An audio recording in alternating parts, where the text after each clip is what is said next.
For this example, we're looking at the topic properties of rational exponents. So the question we have here is to simplify 9/4 raised to the -3/2 power.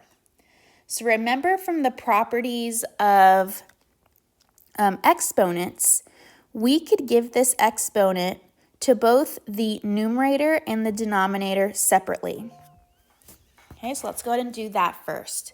So that means this is the same as saying 9 to the -3/2 over 4 to the -3/2.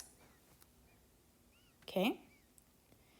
Now that we gave the exponent to each part of this problem, so the numerator and the denominator, another property of exponents states that in order to get rid of a negative exponent, we have to move it to the opposite side. So for example, we have a negative exponent here in the numerator, so we're going to have to move this down to the denominator. And in the denominator, we also have a negative exponent. So in order to get rid of that negative exponent, we're going to move it to the opposite, which is the numerator. So now I have 4 to the 3/2 over 9 to the 3/2. Notice when I switched them, the negatives went away, and now I am left with a positive exponent. Okay.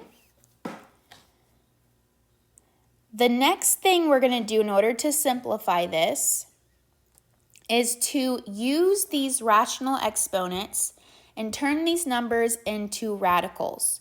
So if you remember, these bottom numbers here in the exponent, these are our index values. So this tells us the nth root of the radical. These top numbers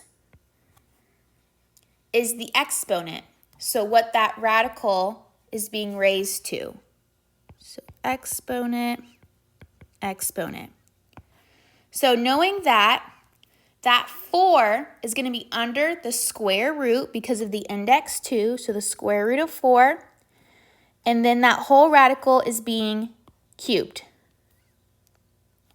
Same with the one on the bottom. We have the square root of 9, and then the whole radical is being cubed.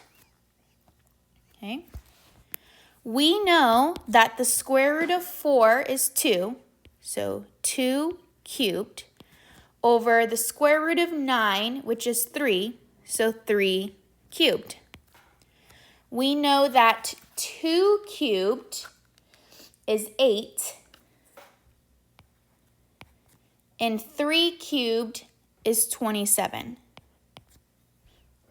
So that means this is our answer. This is as simplified as it can get.